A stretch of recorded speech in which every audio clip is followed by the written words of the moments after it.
Ante las mareas de todos los días,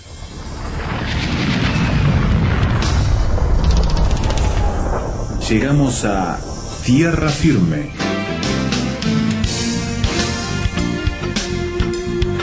Diálogos de actualidad con Salvador de Lutri. Recogiendo de los medios, de las conversaciones, de lo que la exposición pública está mostrando como problemas de actualidad más relevantes, la familia muestra el foco de atención y sobre todo con una terminología que escuchamos reiteradamente y todos los días en nuestra Latinoamérica, que es el de la violencia doméstica. No es que no existiera antes, sino que se le está dando mayor visibilidad y mejor o mayor tratamiento, Salvador, para tratar de buscarle una respuesta desde diferentes ángulos y diferentes contribuciones que grupos, organizaciones, organizadas incluso tras esta temática tratan de abordar. Y ahí estamos, tratando de mirar cómo esto también impacta en nuestro enfoque. Siempre cuando uno habla de violencia doméstica, que está en crecimiento, hay que pensar dónde está la clave del problema, dónde está. ¿Por qué ha crecido la violencia doméstica? ¿Por qué sigue creciendo la violencia doméstica? Y creo que es por la forma en que encaramos el tema de familia. No todos encaran igual el tema de familia, ni todos ven a la familia de la misma forma. Y eso es lo que desata después la violencia doméstica, ¿no? Yo leía en el mismo diario, el mismo día, 2 casos que justamente los registré porque me parecieron un contraste interesante para compartir. En primer lugar, no sé si recordás, hubo un desastre, una tragedia aérea en la zona de Ucrania, en una zona en guerra, donde un avión cae con cientos de pasajeros arriba, estaba volando sobre una zona de conflicto y cae en la zona de conflicto. Entre los que estaban allí había una jovencita de Australia. Los padres australianos reciben la noticia de la tragedia. Y me llama la atención ¿por qué? Porque los padres inmediatamente vuelan a Australia, de Australia, y van a la zona de conflicto. Van a entrar a la zona de conflicto. ¿Y por qué van a entrar a la zona de conflicto? Porque ellos sospechan o sostienen que, aunque el avión viajaba a 10.000 metros de altura, como la hija estaba atada al asiento, puede ser que haya salido eyectada, ¿no? Y que las bajas temperaturas pueden hacer que su cerebro haya entrado en hibernación y que el asiento haya amortiguado la caída y que en alguna forma pueden encontrar a su hija con vida. Impresionante. Indudablemente, todos estos razonamientos nos suenan a nosotros como irracionales. Sí. Pero en el fondo, ¿qué hay?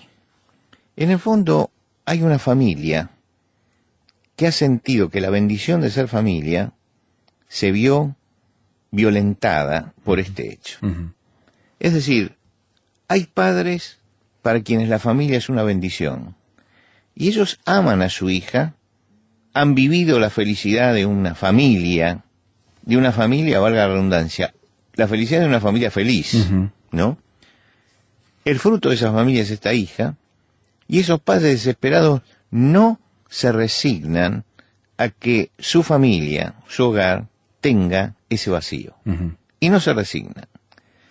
Y entonces vuelan y hacen, y a pesar de que yo los veo como irracional el planteo, no dejo de conmoverme frente a la forma en que estos padres encaran eso. Más cuando leo en el mismo diario que un padre cae preso porque su hija de 2 años lloraba, y lloraba constantemente. Y entonces él se puso muy nervioso, la castigó a la esposa, golpeó a la esposa, hasta dejarla marcada, y metió a su hija dentro de un lavarropa. Y la hizo girar en el lavarropa. Cuando la sacó, por supuesto, la chica estaba totalmente lesionada, tuvieron que internarla, la esposa tuvieron que internarla y a él lo metieron preso. Y yo digo, qué contraste, ¿no? Porque acá tenemos a alguien que tenía una buena familia y siente que la pierde y siente el peso de la pérdida. Y acá hay otro que destruye su propia familia. Claro. Entonces uno tiene que pensar que estas dos familias fueron constituidas en diferentes formas. Hay algo en la base que es diferente. Que es diferente. Entonces yo digo, acá cuando llegamos al caso de violencia familiar, hay una desvalorización en la persona de la familia que hace que no la preserve, que no la construya, que la destruya, porque para ellos llega un momento en que tener una familia, tener un matrimonio es una maldición.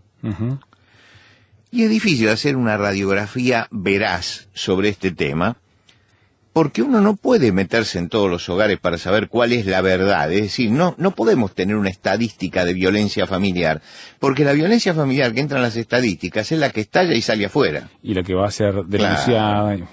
Pero cuando se queda dentro, entre las cuatro paredes, no la ve nadie. No la ve nadie, esa violencia familiar. Sin embargo, a pesar de que no podemos hacer esa radiografía veraz, hay indicios importantes de que crece la violencia doméstica. Indicios importantísimos. Es interesante la experiencia que vivió una ciudad pequeña, una ciudad de 250.000 habitantes. Una ciudad que un día decide, en esa ciudad, justamente por el problema de la violencia doméstica, colocar un número de teléfono gratuito para que la gente llame si tiene un problema de violencia doméstica. En los primeros 6 meses que estuvo colocado el número, estamos hablando de una comunidad pequeña, 250.000 habitantes, recibieron 1.499 llamadas. 1.499 llamadas en 6 meses. Si usted saca la cuenta, son 9 llamadas por día de diversas formas de violencia doméstica. Tuvieron que colocar 10 personas para atender los teléfonos, porque después hay que atender a la persona. Claro. Tuvieron que atenderla en una comunidad de 250.000 habitantes, no estamos hablando de una gran ciudad. El porcentaje es tremendo. Cuando intenté comunicarme con algunas oficinas que tratan de la violencia doméstica, dicen que van a aumento. No quieren dar datos precisos, a lo mejor porque no tienen datos precisos, pero dicen que ellos sienten que van a aumento. Solamente una de estas oficinas informa que en el primer semestre del año 2012, primer semestre, hubo 95 niños que quedaron huérfanos por violencia doméstica. O porque el padre mató a la madre, en la mayoría de los casos, o que la madre mató al padre. 119 femicidios mataron a la mujer. Y 2 de cada 10 personas, ellos tienen registrado que 2 de cada 10 personas conocen casos de violencia doméstica. Quiere decir que no es un problema local, este es un problema que afecta por lo menos a todo el mundo occidental, a la cultura occidental. La primera causa de muerte de mujeres entre los 16 y los 44 años es la violencia doméstica. Primera causa de muerte. Quiere decir que después vienen las enfermedades, los accidentes, todo lo demás. La primera causa de muerte de las mujeres entre esas edades es la violencia doméstica. Quiere decir que esto se ve que hay una violencia familiar denunciada y delictiva, que es la que llega a la estadística, pero que denuncia que debajo del iceberg hay una violencia doméstica no denunciada, porque no ha llegado tampoco a lo delictivo, pero que sin embargo existe. Hay un área subterránea que no se denuncia. Entonces estas cifras, que son tremendas, son las que se ven. Habría que ver cuáles son las que no se ven. Para esta gente la familia no ha sido una bendición. Ha sido una carga, un problema, una fuente de conflictos, un lugar peligroso para vivir. Y tenemos entonces que reflexionar sobre la familia. Yo he tenido que atender algunos casos de violencia doméstica, donde he tenido que decir cosas que me costaban a mí decirlas, como por ejemplo, mire señora, abandone su casa ya, déjela, porque su vida corre peligro, porque está en peligro de muerte. Esto es muy difícil de decir, porque la persona pregunta, ¿y después qué hago? Claro. Bueno, y tiene que ir y tiene que hacer una denuncia, porque la están golpeando, y la gente a veces se resiste, y hay mujeres que colocan la renuncia y después la retiran, porque tienen un marido golpeador que las convenció de que era un momento, les pidió perdón y las vuelve a golpear la semana que viene. Claro. Y en esto hay hay una dependencia de la mujer que es peligrosa también. Yo digo que frente a los casos de violencia doméstica hay que ir y hay que hacer inmediatamente la denuncia. La violencia doméstica no para, no tiene límite, va en aumento. Yo conocí un caso de violencia doméstica donde terminaron los 2 muertos. Él porque la mató a ella y después se suicidó. Y era un caso de violencia doméstica. Quiere decir que no es un problema superficial ni es un problema menor. Es un problema de grandes dimensiones, el de la violencia doméstica, que está afectando hoy toda la sociedad occidental. Lógicamente que lo que hay que revisar entonces es sobre qué base se está edificando la familia. Porque lo que está fallando es eso. Es decir, se crea sobre una base falsa que después no da la respuesta que la persona necesita, y porque no le da a la persona la respuesta que necesita, la satisfacción que necesita, entonces soluciona el problema a través de la violencia. Y la familia, que tendría que ser un oasis de paz en medio de una sociedad conflictuada, es un conflicto más que se multiplica dentro del ámbito doméstico. Por eso es terrible la violencia doméstica. Hacemos una pausa en la conversación con Salvador sobre la violencia doméstica en los hogares, cómo se ha instalado esto y qué respuestas para solucionar, para prevenir, para corregir este drama que se está viviendo podemos brindar desde aquí. Ya venimos.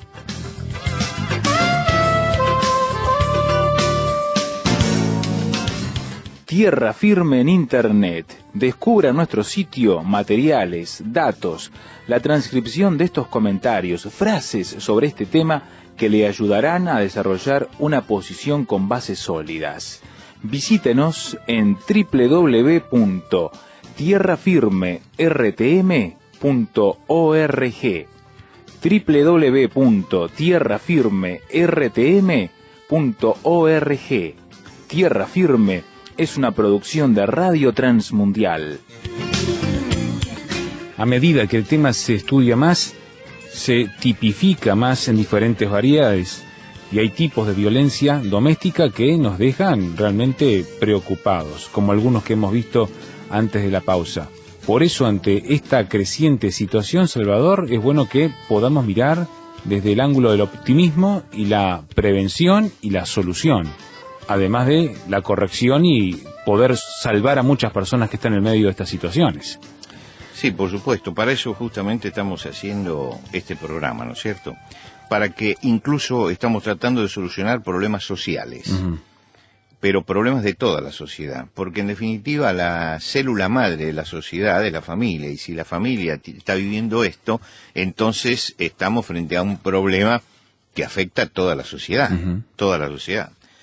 Yo creo que hay una cosa que hay que tener clara, y es que la mayoría de los problemas familiares se debe a que se fundan familias sin saber qué es la familia, sin saber cuál es el propósito de la familia, sin saber cuáles son los objetivos que tiene que cumplir una familia, y sin saber cómo debe manejarse la familia. Es decir, todo el que tiene que fundar una familia, el que va a armar una familia, y no es obligatorio esto, lo hemos dicho en otra oportunidad, no es obligatorio tener una familia. Si alguien no quiere casarse, que no se case, pero si se va a casar, tiene que saber ciertas cosas. Tiene que saber, en primer lugar, que para que exista familia y para que se casen, tienen que saber cuántos hijos van a tener, cómo los van a criar y cómo van a organizar esa familia. Si uno sabe que hay una ley superior y que entra a una institución que es creación de Dios, tiene que tratar de enterarse qué es esa institución, cuáles son las bases de esa institución, ¿no? ¿Qué es lo que maneja esa institución? La familia es una institución que, cuando se la presenta en el principio, se le marcan 2 propósitos. El primer propósito es un propósito biológico. La familia tiene un propósito biológico. El primer mandamiento que se le da al hombre es fructificad y multiplicaos y llenad la tierra. Lo que quiere decir que la familia cumple un propósito biológico que es la multiplicación de la especie. Estamos hablando desde el punto de vista biológico. Exacto. Pero tiene un propósito también psicológico, porque la segunda cosa que se relata en el libro de Génesis acerca de la fundación de la familia no es bueno que el hombre esté solo, tiene que vivir en relación. ¿Por qué? porque el hombre no es un ser gregario, es un ser para vivir en comunidad. Y entonces se le da la ayuda idónea que esté frente a él y que lo complemente, es la complementación. Lo que quiere decir que la familia fundamentalmente tiene que cumplir esos dos roles, la procreación, pero además la contención. La familia otorga a todos los descendientes, que es el propósito de la familia, es tener descendientes, ¿no? Sería el propósito primordial. No diría el propósito excluyente, no es excluyente como propósito, porque un matrimonio puede sobrevivir si no tiene hijos y no puede tener hijos, porque cumple con la misión de no estar solos y de la ayuda mutua, ¿no? Pero si puede tener hijos, el propósito es que tenga esos hijos. Y la familia otorga a esos descendientes, en primer lugar, arraigo. Arraigo significa que todos necesitamos pertenecer y todos necesitamos tener raíces. Es decir, que nuestra vida esté instalada en algún lugar y crezca dentro de ese lugar, ser parte de una sociedad. Y es muy importante esto. Yo veo a veces adolescentes que son transportados de un país a otro, y los he conocido en el país de origen y después los he visto en el país donde han emigrado. Y veo el tremendo choque que viven esos chicos con ese cambio de cultura que se ha hecho en el momento más especial de la vida, que es la adolescencia. Yo digo, si tienen que hacer un traslado, háganlo cuando los chicos son muy chicos, o después trasládense solo cuando ya se casaron. Claro. Pero en el medio el desarraigo es tremendo. Y después los padres los trasladan de una cultura a otra, siendo adolescentes, y los padres quieren que mantengan la cultura de origen, y los chicos no quieren mantener la cultura de origen, y tienen problemas. Entonces es muy importante el arraigo. ¿Dónde va a vivir esta familia? Esta familia va a vivir acá, va a echar raíces acá. Su lugar en el mundo, ¿no? Es encontrar el lugar en el mundo, descubrir, y en familia descubrimos varias cosas, por eso hablamos del arraigo. Descubrimos quiénes somos. Eso lo aprendemos dentro de la familia. De dónde venimos, hacia dónde vamos. Son las respuestas existenciales que las tiene que dar la familia. Y esta es la función. Por lo tanto, tener un hijo es un trabajo. Es un trabajo. Porque hay que darles esas vivencias. En segundo lugar, la familia otorga a los descendientes protección. Tiene que protegerlos. La familia es un paraguas protector. Por eso es contrario a su naturaleza lo que es la violencia doméstica que estamos viviendo. Claro, porque entonces le quitaron la protección. La violencia la tiene, no tendría que vivirla en ningún lado, pero si la tiene que vivir, la tendría que vivir fuera de la familia, no dentro de la familia, ¿no? La familia nos cobija cuando nacemos y nos ayuda a lo que es fundamental, que es la socialización. Nos ubica en la sociedad. Son los dos grandes propósitos de la familia. Arraigarnos, darnos esa identidad y protegernos. Quiere decir que tenemos que hacer esto y tenemos que hacerlo desde el principio. Porque alguno puede decir, bueno, esta nena 2 años la metieron en lavarropa, la tuvieron que llevar después a un hospital, pero bueno, no se va a acordar de esto. Yo no sé si no se va a acordar de esto. Hay algo que es muy importante en la familia y que gravita mucho, y me voy a referir brevemente a un caso de la Biblia, que es el caso de Moisés. Claro. Moisés fue un hombre nacido entre los hebreos, que la princesa egipcia que lo rescata de las aguas, por una estratagema que hubo allí, se lo entrega para que lo críe a la propia familia hebrea. ¿Cuánto tiempo lo puede tener? Y a lo sumo, los que conocen el tema, dicen que a lo sumo puede haber estado 5 años. A los 5 años ya lo llevan al palacio faraónico, y en medio de esa cultura se forma y aprende toda la ciencia de los egipcios. Pero cuando llega el momento de la madurez y tiene que elegir, él elige identificarse con lo que fue la familia con la que estuvo los 5 o 6 primeros años de la vida. Fue determinante. Y fue determinante, porque la familia, esos años, son determinantes. Y entonces es determinante en la enseñanza de los hijos. Que el padre trabaje, salga todos los días a trabajar y a ganar el sustento de la familia, es un ejemplo para los hijos, le está dando una lección. Claro. Y se la tiene que dar desde muy chico. Y eso se va grabando. Porque nosotros creemos que los hijos se educan solamente con lo que decimos. Para nada. No, los sermones que damos los padres no sirven para nada. Yo recuerdo los sermones que daba mi padre, que era de dar sermones, ¿no? Dar grandes sermones cuando hacíamos algo malo. Bueno, cuando empezaba el sermón yo estaba deseando que terminara. Y yo decidí no darle ningún sermón a mis hijos, pero darle un ejemplo y la reprensión y el castigo de todo lo que hicieran. Pero dar el ejemplo sobre todo esto. Y recuerdo que cuando cumplí 60 años hicieron una gran reunión y le dijeron a nuestros hijos que hablaran. Y Ezequiel, que es muy expansivo y ustedes lo conocen, él dijo, yo doy gracias que no nos diste nunca un gran sermón en casa, ¿no? Pero siempre fuiste una gran presencia, ¿no? Es decir, creo que a veces nos falta eso, entender que no enseñamos con las palabras, sino que enseñamos estando presentes, Claro. Enseñamos a nuestros hijos con lo que somos en el momento de estar en familia. Y entonces los hijos van creciendo sanos. ¿Por qué? Porque tienen un entorno sano, porque se ha entendido lo que es la familia. Y han entendido los cónyuges que se va a la familia no para ser feliz, sino para hacer feliz. Qué diferente. Qué diferente. Es uno de los problemas que existe y que yo siempre subrayo cuando se toman los votos matrimoniales en las iglesias, ¿no? Cuando uno toma los votos matrimoniales, ¿qué es lo que le dice a la persona? Le dice si está dispuesto a amar, a respetar, a proteger, le da todas las condiciones de lo que tiene que hacer. Y al año, cuando tienen problemas, dice, mire, vengo porque me voy a divorciar porque no siento la satisfacción que esperaba. No, usted no esperaba nada, usted dijo que iba a dar. Claro, es al revés. Es al revés.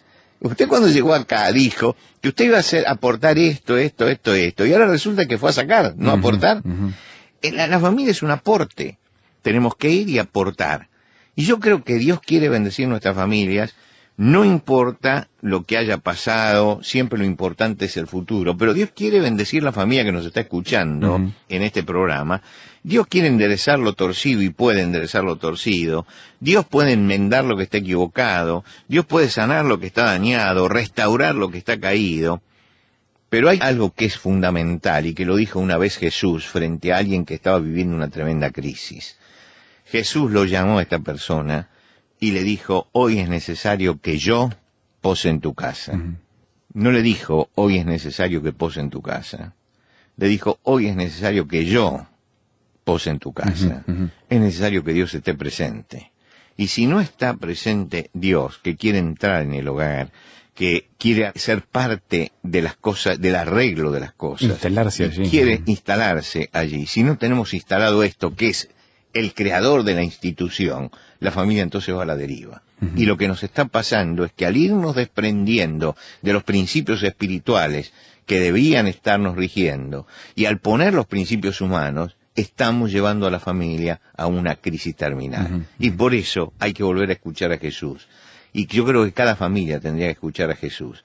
Y tiene que escuchar que esa palabra es personal para su familia, para tu familia y para mi familia. La palabra de Jesús es, hoy es necesario que yo pose en tu casa, que yo esté presente. Y cuando invitamos a Jesús a entrar en nuestra casa, la familia entonces es una familia diferente.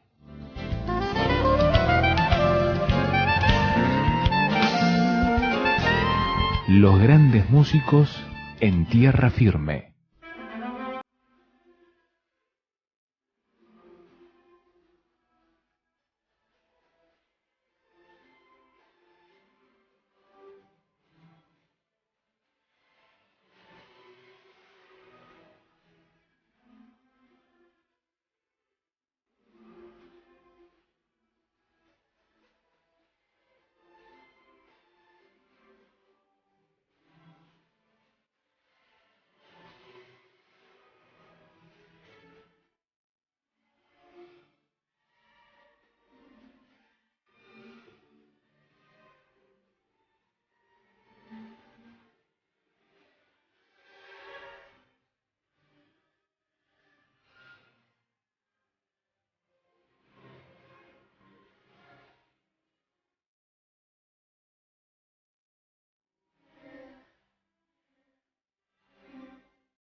Escuchábamos la música de Ethel Smith, esta compositora británica, activista dentro del movimiento de mujeres, y ya que hablábamos de violencia doméstica, bien escuchar su música para ilustrar esta programación.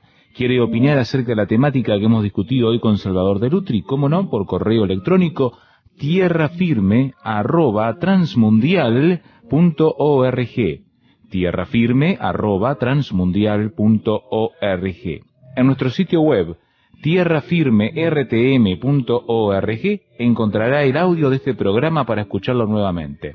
También el texto, la transcripción de la conversación con Salvador para leerla, según usted quiera, guardarla, bajarla, descargarla, materiales que son gratuitos. El archivo MP3 también con el audio está allí para que usted lo descargue.